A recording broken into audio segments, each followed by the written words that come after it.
If you've got a website, then chances are you've heard of LSI, or latent semantic indexing, or theming as I call it, and you've probably heard of why it's important for your website.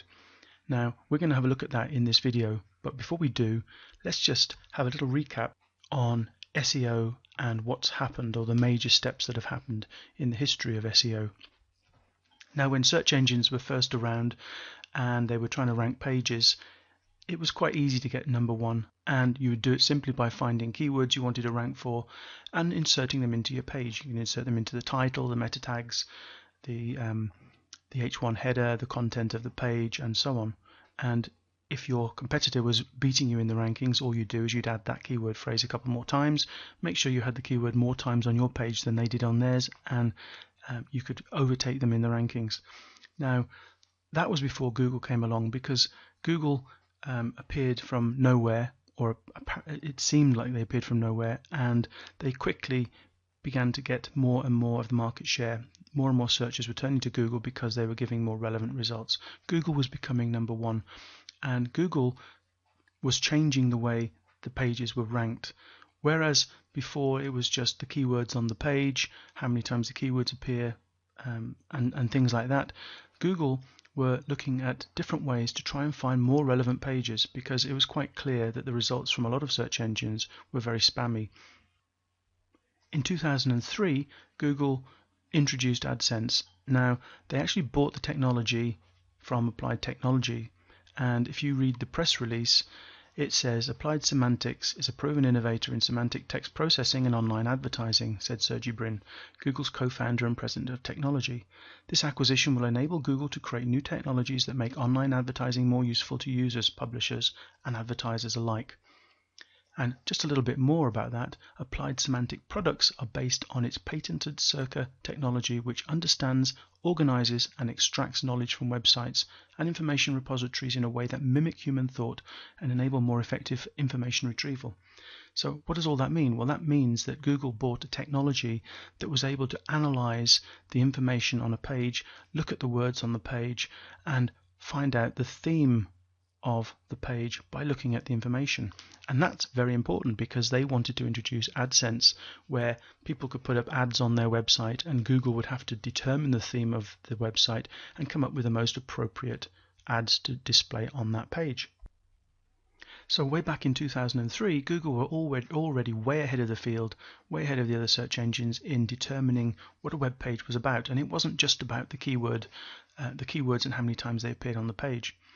I started doing my own experiments on LSI back in 2004 or 2005, and at the time all the talk in SEO circles was about PageRank and getting links to your site to build your PageRank, to build your authority. Links from high PageRank web pages were more important than links from low PageRank web pages, because it meant that more PageRank was passed to your page would have more ranking power and it would rank higher. And to some extent that is still the case today, but PageRank, or this link juice that a lot of people refer to, is only one of many factors.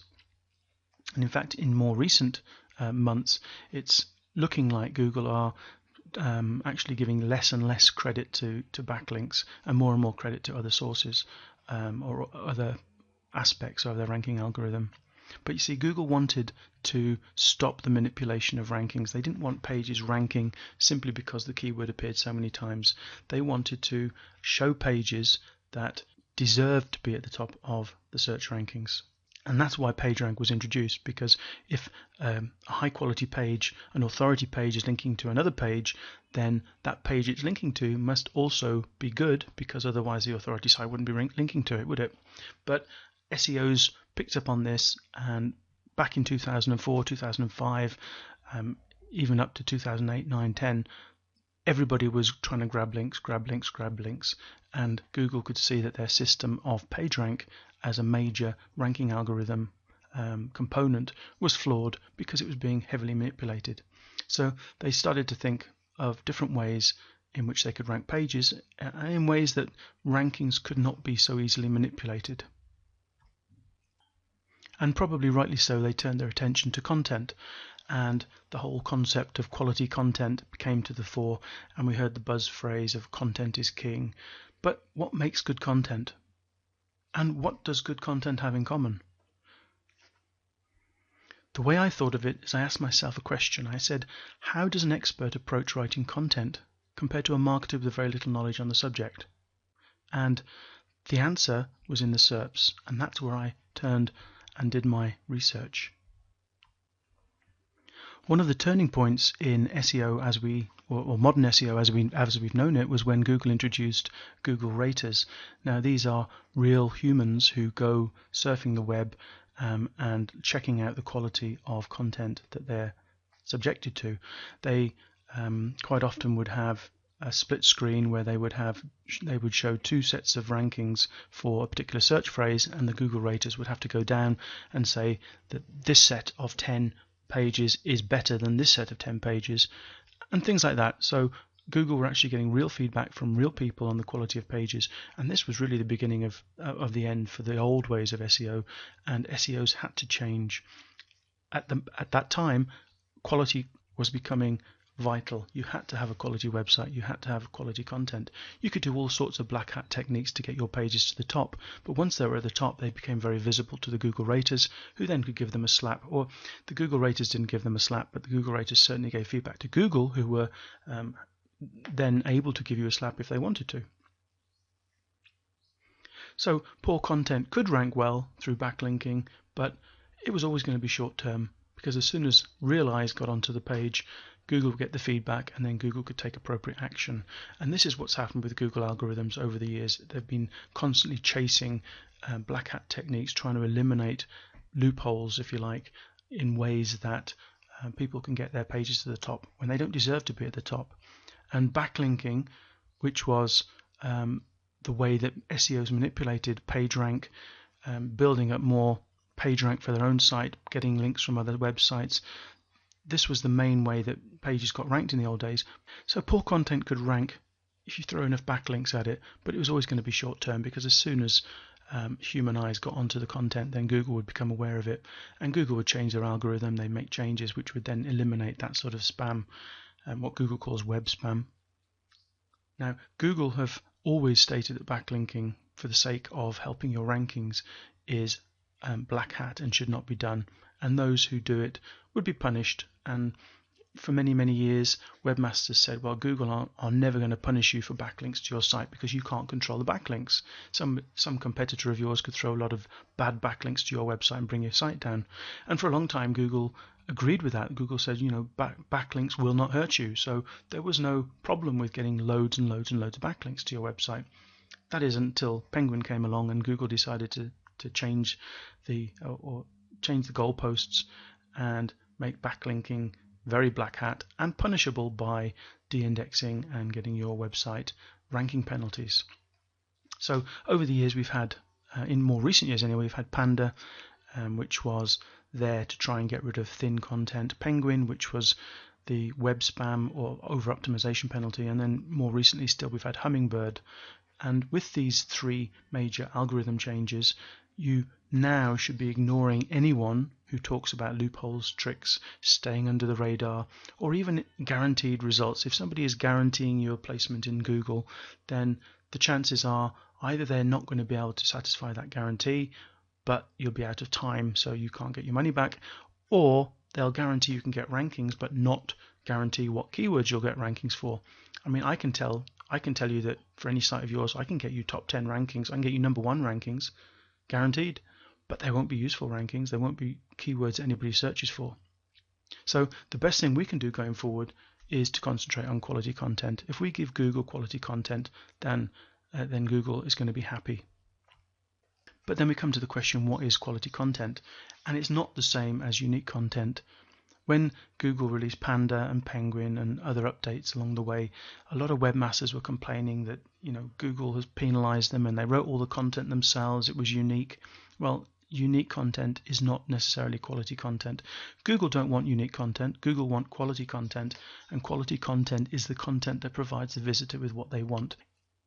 In recent months, Google has released the Hummingbird update, and that takes it even further, because the Hummingbird update is trying to match the searcher's intent with the web pages in the index to find the web page that best matches the searcher's intent. In other words, back to this quality content is the content that provides the visitor with what they want. If somebody's at Google and searching for something, your web page has to provide them with the answers they need. If you want a quick check to see whether your content is quality, you can ask yourself a simple question, and this question was one that I got off one of the Google blogs. Can I honestly see this article in a glossy magazine? Or could you see the article in a newspaper, a quality newspaper? Because if you can't, then it's not the sort of quality that Google is looking for. So just briefly, let's recap on those major algorithm updates. Panda grew out of the data Google gathered from its quality raters, and it was designed to punish low quality content. It wiped out overnight lots of article directories and link farms that people had set up to try and boost their main websites. Penguin was originally, well, I think Matt Cutts first said that Penguin was going to be, before they named it Penguin, was going to be something that targeted over optimization of web pages, but then they changed that and they said, well, actually it's a bit more than that. It's something that targets web spam. And if you look at Google Webmaster Guidelines, you can see what web spam is. It's pretty much anything that Google don't like, anything black hat. But eventually they gave it the name Penguin, and that stuck. And then in the last month or two, Hummingbird's been released, and that tries to match the searcher's intent with the best matching web page. Now, one of the places that most webmasters get tripped up on is over optimization, and you still see courses, you still see articles on the internet that say, you know, find the best keyword, put it in your title, put it in the file name, put it in the H1 header, put it so many times in the page, and so on. And this is the way that people used to do SEO, and it used to work. I mean, people would do research, they pick high demand, low competition phrases and create pages around them. They would use specific densities within their content to include that word. In fact, I was on Odesk earlier this week, and I saw job postings where people wanted to have the keyword 5 times per 100 words. This was somebody posted a job for articles written. They wanted specific keywords 5 times per 100 words. That's a density of 5%, and it's totally unnatural. Or at least in most cases it's totally unnatural. The natural density is whatever density it comes out at if the article is written naturally. But this type of over-optimization is a form of web spam, and that's the term that Google officially give it. Now, a lot of webmasters, a lot of affiliates have got very disgruntled with Google, and particularly affiliates. I mean, a lot of affiliates think that Google hates them because all of their websites have been wiped out one after another. But is that true? Do Google hate affiliates? Well, this is an article from one affiliate website that I found, and at the top you can see highlighted the phrase acai berry colon cleanse weight loss. And if you look at this article, that exact phrase in the small amount of text that I'm showing there appears in the title, and then once, twice, 3, 4 times in a very short piece of content. Now, what benefit did the affiliate get from this? Well, if you look at the data from Google, if somebody landed on this page and this page was showing AdSense, then if somebody clicked on that AdSense link, chances are the affiliate could make $1.30 or at least a share of $1.30, a major share of $1.30 per click. So this was the strategy a lot of people used. They would find keywords like this that were in demand, or at least had a certain search volume, low competition, a high cost per click, and they'd build pages around this, thin pages with this typical sort of web spam. The best advice I can give you is to forget keyword density. If you're trying to target a particular keyword or keyword phrase, forget density. Write about a topic, not about a keyword. You can include that keyword in your article, but you should be writing about topics, not about keywords, and you can forget keyword density because it's only going to get you into trouble. If you want to know what Google want, read Google Webmaster Guidelines. They will tell you what is acceptable and what is not. And if you decide there and then that you don't care what Google say, you're going to do your own thing anyway, then don't get upset if Google don't rank your pages or if your website gets a penalty. If you want to play with Google, you have to play by their rules. Just to reinforce the point about keyword density and about trying to rank pages for keyword phrases, if you do a search in Google for a particular phrase, quite often that phrase will not be in the title of the page, that's ranking on Google, the top 10. You might only find that exact phrase appears once or twice, or may not even appear at all. We'll have a look at that in a little bit later in this video, and I'll show you a specific example, because I'm going to take the example a little bit further and do proper analysis on the rankings and the theming and the LSI that's going on within those rankings, but we'll look at that in a little bit. Now the thing is, people aren't very objective when it comes to evaluating their own website. A few years ago, I sent out a newsletter where I asked affiliates who thought they'd been unfairly penalized by Google to send me a link to their website, and I would do a report on the website and include the report in a document I was going to release called Affiliate Site Autopsy. Now, I ended up picking 5. I think I got about 9 or 10 people submit their websites, and 5 or 6 of them were responsive and they answered my questions and they gave me the details that I needed. So I included, I think it was 5 in the actual report, and every single one had major issues. And these were websites that I said to the people, you have to honestly believe that you've been unfairly targeted by Google, because that's the only way I'm going to include them in the book. If you really think you've been unfairly targeted, send them to me. And after I sent the report, there were actually some embarrassed webmasters because they knew they were doing it, but they just didn't realize it was so bad. And yet every single one of those websites plummeted, got penalized, and was in trouble with Google because it broke. Some of them broke basic rules, some of them broke much bigger rules, but generally those sites were not good enough to be in Google. Now, whenever I tell people about that, and quite often even some emails I got after releasing Affiliate Site Autopsy was, what about Tim the Builder? Have you heard of askthebuilder.com? Tim, who's the webmaster who runs that, is a builder, and he posts lots of tutorials and help for people who want to do building projects. And he used to be a website, or askthebuilder.com used to be a website that Google promoted on their AdSense page, saying, look, this is an affiliate who makes lots of money from AdSense. And for many people, that was the poster site, the site you wanted to go to look at, because Google was saying this is a great affiliate site. This man is making lots of money from affiliates, from Google AdSense. Now, I think it was during Panda, Ask the Builder got hit heavily, and that prompted a lot of people to say, wow, Google hate affiliates because they've even penalized askthebuilder.com. In fact, here's a clip of a web page that I found that says, but something happened with 2011's Panda and 2012's Penguin updates that you may not be aware of. This knight in shining armor, that's askthebuilder.com, this knight in shining armor for white hat SEO practices has lost 70% of his traffic thanks to updates that were supposed to reward quality original content and punish web spammers. AskTheBuilder.com has for years produced nothing but original content and does not engage in web spam for Google to punish. Now, that myth that Ask the Builder was all original content and great content quality is just that. It's a myth, because I went over and had a look at askthebuilder.com. The file names look like a keyword list that's been grabbed from some keyword tool, and it's a keyword list that lists those keywords that have good cost per click or potential revenue through AdSense. So I immediately asked myself, are the articles on this website written for the audience, or are they written around a keyword phrase with the idea of just making money from them? So let's have a look at some of the content on this website. This particular article I pulled out because he uses a word or phrase that I've not heard of, room addition. Is that, I don't know, is that an American phrase that people use often? I would, his first sentence, let's say you're planning a room addition. I would be more likely to say, let's say you're planning to add a room to your house or something like this. I don't know. But anyway, let's have a look. He's used that phrase 3 times within this article. And if you read the article, you can, does it read well? Well, in my opinion, no. The second sentence, did you know that you already possess the talents which allow you to calculate a comfortable size for the room addition?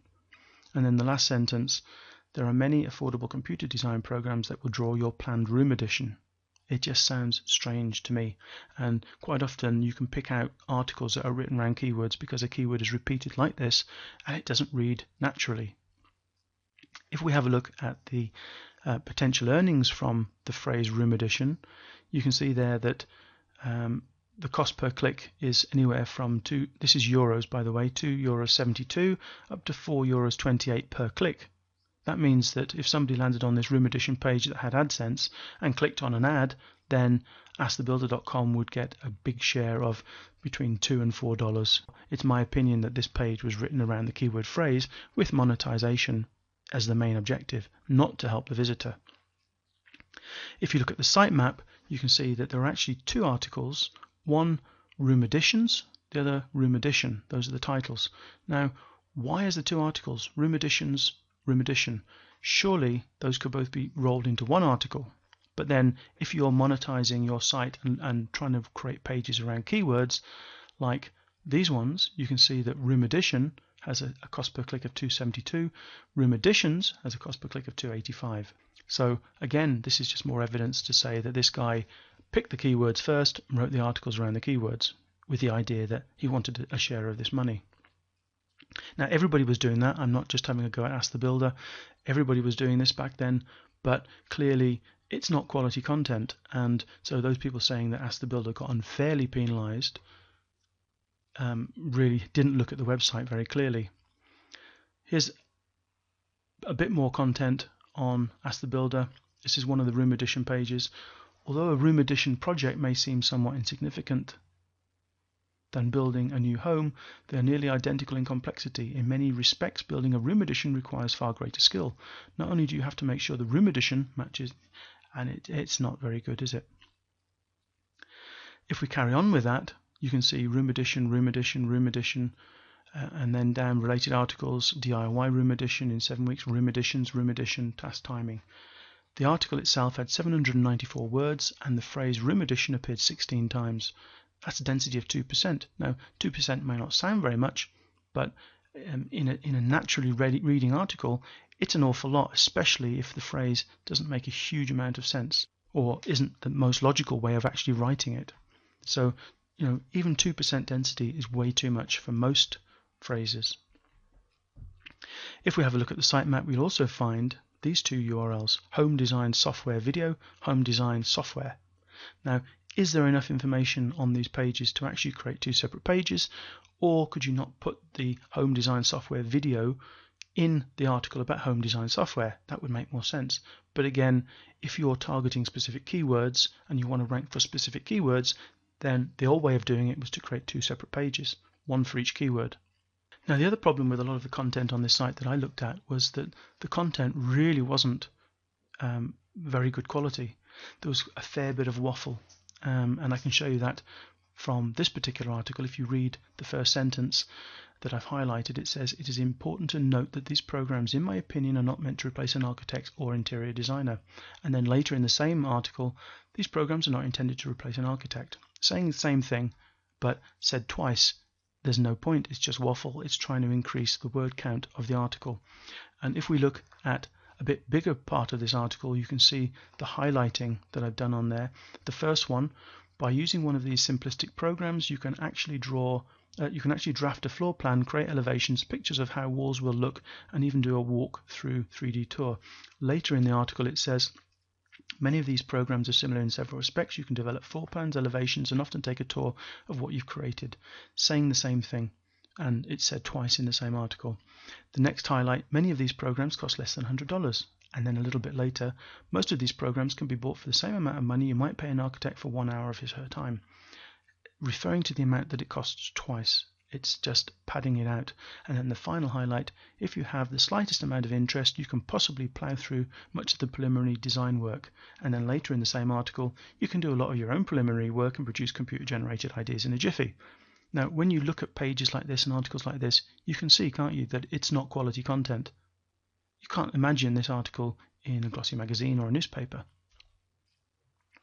So, after studying a lot of quality content pages and also less than quality pages, in fact I studied thousands and thousands by using tools that I developed, I started to see a pattern that was very obvious. An expert in their niche will write an article and they'll use the words and phrases that they need to use to write the article properly. Now that makes sense, doesn't it? If you're an expert, you don't think about keywords, you don't think about keyword phrases, you just write the article according to what needs to be written so that you cover the topic. And you use any words or phrases that you need to use within that topic to create your article. Now, a marketer, if they're not an expert in a particular field, won't know the words and phrases they're supposed to be using or that they should be using. So they end up with content that doesn't include the main phrases, doesn't include the main words that you would expect in an article about that, and the content ends up thin. And this was where I spent a lot of my time doing the research. I ran a lot of experiments on thin pages, quality pages, and I found a correlation between where pages ranked and the theme words and phrases that were used on the page. And this goes back to that white paper Michael Campbell wrote about theming. Now, I did a lot of my research with a tool I developed at the time called KRA Pro. There was a spider which did all the keyword research for me, but that tool has been replaced by or at least the spider of that has been replaced by a more advanced spider that's in Web Content Studio. At the time, as I was doing this research, I released a course called the Creating Fat Content course, and it was quite popular. You can see that this is when I registered the domain, August 24th, 2006. We're talking 7 years ago. That's way before a lot of people even considered LSI and theming as being possible part of the Google algorithm. And this is just a little bit more proof of that. On the 1st of October, I actually released my Creating Fat Content course. And this course was all about theming your content and writing good quality content by theming and using combinations of words that the search engines were expecting to find in the content. Now, as part of my research, I released quite a few reports that people could download for free, but not everybody liked my reports.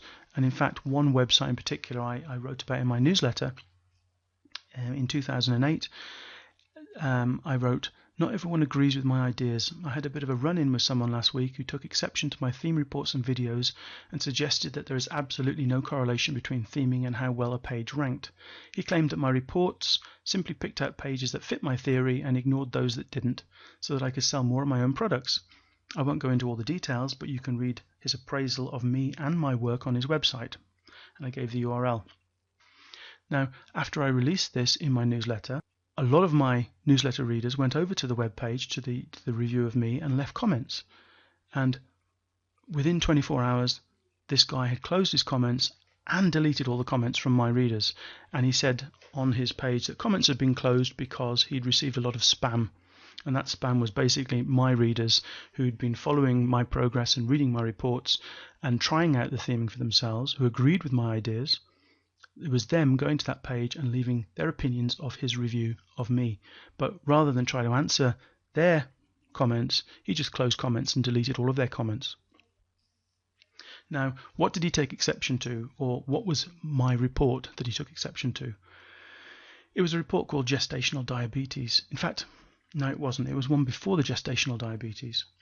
The Gestational Diabetes report was I originally decided to do that to counter any claims that he had that, that I picked out pages that fit my theory and ignored those that didn't. So the Gestational Diabetes report was supposed to answer that. And the way I did the report is I searched for the term gestational diabetes. I copied all of the page text from those pages ranking in the top 10, from 100 to 109, from 361 to 372, and then I pasted these articles, there were about 30 of them altogether, into my Fat Content Creator software. Now, that was part of my Fat Content course, my Creating Fat Content course, and Fat Content Creator was replaced eventually by Web Content Studio, so that's where everything fits in. Then I used KRA Pro to find the theme words for this topic. In other words, which words and phrases are the most important for this topic. And KRA Pro returned a lot of potential theme words. It was well over 100, and I needed to whittle them down a little bit because it was way too many to analyze. But the tool allowed me to choose the most important ones by ranking them. It did a certain form of ranking, and that ranking is actually much better in Web Content Studio. But at the time, I ended up with 39 keywords that I felt were the most important to this particular niche or topic of gestational diabetes. And you can see those keywords there. So I basically analyzed the theming of the 30 pages against these keywords, and I loaded the theme words into the Fat Content Creator for each of the articles, did the report, took a screenshot of the theme report, and then I took averages so I could get an average for the top 10, and I could get another average for those ranking around 100 and another one for those ranking around 300 or so. And this is the results that I got. the average top 10 used 34, nearly 35 theme words, different theme words on the page. That represented nearly 90% of the important words. That's these ones here. 90% of these words appeared on all of the top 10 pages by on average. Now we can ignore the quality theme score there because that's something that was built into the Fat Content Creator, and it's a bit subjective depending on the settings you have in there. The percentage of theme words used is quite significant. You've got 90% in the top 10. Even those ranking around about 100 used over 70% of those theme words, and then those that ranked down below 300, 340 to 350 still use nearly 50% of those theme words that we've chosen. Now, hopefully you're starting to see why you should be using theming, but we'll carry on looking at this now. I do have a question though. Do you hire writers on Elance? Because if you think about it and you wanted to hire a writer, or you're just going to write it yourself, can you possibly write an article or get somebody else to write an article about, let's say, epilepsy without using some of the words like symptoms of epilepsy, ketogenic diet, epilepsy treatment, types of seizure, epilepsy therapy? Could you possibly write a detailed, authoritative article on epilepsy without using some of those words? Now, that proof that I showed you, that gestational diabetes report, was back in 2008 or 2000. I think it was 2008. So we've had Panda, Penguin, and Hummingbird since then. So is LSI still important? Well, let's have a look. I actually repeated the epilepsy experiment that I did back in 2008, and I found the theme words and phrases that were relevant to the topic of epilepsy and epilepsy treatment. And epilepsy and epilepsy treatment are slightly different topics, aren't they? Because epilepsy treatment focuses just on the treatment of epilepsy, whereas epilepsy could be an article on the different forms of epilepsy and stuff that's not just about treatment. So you'd expect the keywords to be slightly different in both of these. If I was to come up with lists of theme words and phrases that were important to both of these topics, they should be slightly different, but there will be overlap. Well, these are the theme words that Web Content Studio came up with, and there is some overlap between them. But there is also differences. In the epilepsy treatment section, you can see more keywords and phrases related to the actual treatment. So we've got surgical options, treat epilepsy, epilepsy drugs, vagus nerve stimulation, diagnosis of epilepsy, ketogenic diet is a major way of treating epilepsy, epilepsy surgery. So these phrases, keywords and phrases, are a lot more to do with the treatment of the problem, whereas these ones up here are more general words and phrases on epilepsy. So every topic you have has what I call its own niche vocabulary. It's just the words and phrases that you need to use or should be found on an authoritative article in that topic. Now, you're not going to find all of these words and phrases in every article on epilepsy treatment. So with Web Content Studio, what I did was to narrow down my list, and Web Content Studio can actually tell me which theme words are the most important for any topic. So I ran this theme word list through Web Content Studio to pick out the most important ones, and there were 46 main keywords that it suggested were the most important ones. So what would happen then if I checked the pages ranking in the top 100 to see how well they were themed for these 46 theme words? If my theories are correct, or if theming is correct, if LSI is correct, then surely the top pages are going to be well themed using these keywords, aren't they? Well, let's have a look. What I did was I analysed those in the top 100. I analysed the top 10, then from 11 to 20, 21 to 30, 31 to 40, and so on down to 60 to 70. And in this column here, you can see the theme score. Let me just go back to that. In this column here, you can see the theme score. In the top 10, the theme score for the top 10 pages on average was 100%. Those ranking 11 to 20, 99.5%, then 85.7, 91, 84, 92, 85. So even all the way down to in the top 70, we're talking about a very high percentage, a very high theme score. Now, theme score is something that Web Content Studio works out for you, and it also does a quality theme score, which is based on the theme score, but it takes other ranking factors into account. And this is a bit more subjective because it does depend on the settings you've got.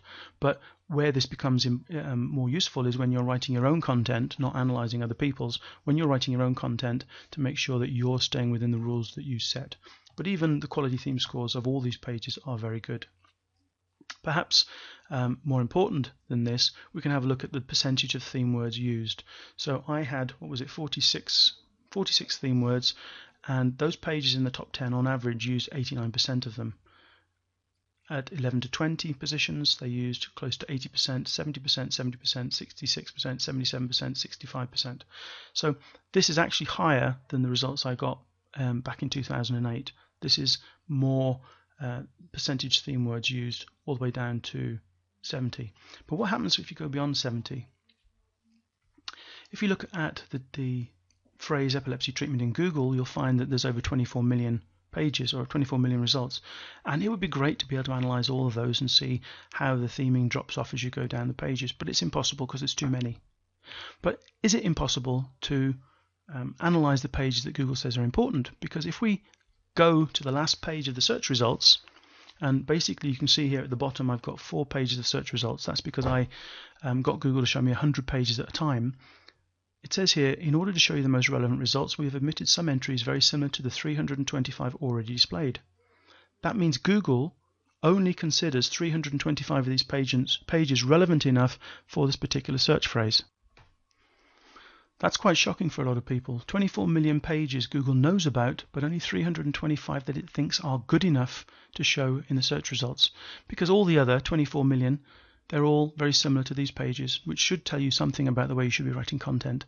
Your pages have to stand out. Your pages have to offer something that the other pages in the search end results don't. But what I did was to run these pages through Web Content Studio again and take averages. But in the top 10, the theme score was 100%. From the pages ranking 100 to 109, the theme score was 87%. From 200 to 209 was 79%, and from 300 to 309 was 75%. Again, we can ignore the quality theme score, although those are quite high. Let's go over to the theme words used. So of those 46 theme words, those ranking in the top 10, those pages ranking in the top 10 used nearly 94% of them. Those ranking 100 to 109 use 72%, those ranking 200 to 209 use nearly 60%, and those 300 to 309, 63%. So that should be telling you that all of those 325 pages in Google are all fairly well themed. They're the ones that Google says are the most relevant, and they're the ones that include the theme words and phrases that Google expects to find in pages about epilepsy treatment. Okay, so this takes us back to the question of how do experts in their field write differently from internet marketers or people who want to write about topics to rank well. Well, experts use a language that is specific to their topic. Now, if you're an expert, you don't need keyword research tools to tell you which keywords and phrases you should be using. You'll just use them naturally. But if you're not an expert, then you might need a little bit of help. And to see that, you could think of this particular question about writing an article on Disneyland. Could you imagine writing an article on Disneyland without using words and phrases like these? Mickey Mouse, Minnie Mouse, Goofy, Snow White, Sleeping Beauty Castle, Walt Disney, Disneyland Park, Disneyland Resort, Sleeping Beauty, Disneyland Hotel, movie studio. These are words and phrases that you will find in a lot of articles on Disneyland because you need to use them. Now, these happen to be the words and phrases that Web Content Studio returned as the most relevant when I did a research using that tool. But you can see that articles need to have the words and phrases. Otherwise, you can't write about it. So essentially, my process for writing is that I analyze the top ranking pages and find the niche vocabulary. And I know that that niche vocabulary is vital to my article, or at least a lot of it is. I need to use those words and phrases because those are the most important ones. And then I write the article. And every article will have its own unique niche vocabulary. It's like we saw earlier with epilepsy and epilepsy treatment. There might be overlap between the niche vocabulary, but they are certainly very distinct from each other. So what choices have you got to find the niche vocabulary for your particular content? Well, one of the popular ways of doing it is to go to the top 10 pages and grab the meta keywords, but that method is not very good because a lot of web pages don't use meta keywords anymore, and those that do often don't have very comprehensive lists of keywords and phrases, and also they're not necessarily the most important ones that people include in the meta keywords. The second option you've got is you can use software to analyze the top 10 pages that are ranking for a particular phrase and get the software to pull out the keywords and phrases. The most important thing, and this is where Web Content Studio shines above the others as far as the other ones that I've tried, is that Web Content Studio will then go and it will then check the words and phrases to make sure that they really are that important. I mean, if you have if a tool reports back that a word or a phrase has been found 100 times on the top 10 pages, does it make it important? Is it more important than a phrase that only appears 10 times on the top 10 pages? Well, that depends. You see, if those 100 phrases appear on one web page and 9 out of the 10 top web pages don't include that phrase, then it's not important. If all 10 pages in the top 10 use a particular phrase, then that is important, even if they only use it once. Now, Web Content Studio does this for you.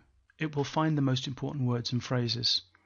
It will then allow you to write your article with an eye on your words and phrases, and then at the end do a theme report to tell you how well themed your article is. And we've seen those theme reports earlier, the ones with the tables that tell you the number of theme words used and so on. It will also highlight any theme words and phrases that you might have used too many times. Again, this is all defined by you, what you find acceptable in your own content writing. Now, I tend to use the same examples in my research over the years so that I can compare one year to the next. And one phrase that I've been interested in is pomegranate juice health benefits. And what I did this week was I did a new analysis to grab the most relevant theme words and phrases, the ones that are the most important, and then I analysed the top 10 pages. In fact, I analysed more than the top 10 pages, but I analysed a lot of the pages to find out how well themed the content was. And I'll show you that in a second, but before we look at how well themed the content is, I want to go back to something I told you earlier about a lot of the top 10 pages often don't include the phrase that you're searching for. I've highlighted the phrase where it appears in the title, and you can see I haven't highlighted anything. I have put a red circle around something because that's almost the search phrase. In the title there it says pomegranate juice health benefit, whereas I search for pomegranate juice health benefits. Now, Google does help us a little bit because it bolds the words that are in your search phrase, but nowhere in the top 10 is the exact phrase found in the title. Now, Google also gives us a little bit of a description here, and that description, contrary to what a lot of people think, is not necessarily the meta description tag. It's if this exact phrase appears in the meta description tag, then possibly the meta description tag will be used. But if it's not found, then Google may well try and find a relevant snippet from the web page to include. And what we can see here is that one, this one, number 3, number 4, number 5, none of those have the phrase in the snippet, which means it's probably not in the meta description and probably not even on the web page. If we look at from 6 to 10, this one doesn't, this one doesn't, this one doesn't. Okay, this one does, pomegranate juice health benefits, and this one doesn't. So 1 out of the top 10 has the exact phrase in the meta description or on page, or at least in the snippet that Google is showing in the search results. So clearly this is just more evidence to say you shouldn't be writing pages around keyword phrases. All of this data is telling us that the phrases themselves are not important. It's the theme that's important. It's what the words on the page tell Google that the page is about. And if the words on the page tell Google that your page is about pomegranate juice health benefits, whether it uses that phrase or not, then it will more likely to rank it highly. So let's get back to the analysis I did on this phrase. I found the most relevant keywords and phrases to do with pomegranate juice health benefits. I ran it through Web Content Studio again and did all the maths for you. So these are the theme scores, and these are ranking the top 10, ranking 100 to 109, 200 to 209. In fact, that's not quite right. This is actually 1 to 10, 101 to 110, 201 to 210, 301 to 310, and so on. But the theme scores, you can see, even down at 600, is still 80%. And if we look at the number of theme words that were used, or the percentage of theme words that were used, of the ones that we chose or ones that Web Content Studio told me were the most important, you can see in the top 10 pages used 90% of those theme words. But even down at 600, ranking 600, it still used nearly 60% of those theme words and phrases that Web Content Studio told me was important. And you can see here we've got high 60s, close to 70. This is ranking at 300. Even pages ranking 300 use nearly 70% of the theme words that the tool told me were the most important ones. So I hope in this short video what I've shown you is that you can forget keyword density, you can forget creating pages around specific keyword phrases. Write content that's based on themes, write content about topics, not about keywords. And that's the main purpose of Web Content Studio. It will help you create better content by showing you the words, the phrases, and even the topics within the article you should be covering to make your article stand out from so many others that just get neglected by Google and drop down the list. By analyzing the top 10 pages, you can find out what those top 10 pages are writing about. You can include that sort of information in your page, and you can get your themes right. You can get the words and phrases that Google expect to see on your page.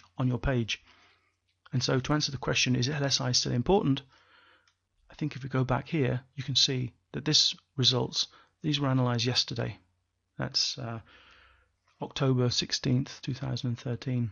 Quite clearly, the theming is just as important. And in fact, this theming that's going on is actually a lot more than the theming I saw back in 2008. So if anything, themings and LSI has become more important, or at least Google has got better and better at analyzing and finding the themes so that it can rank web pages correctly.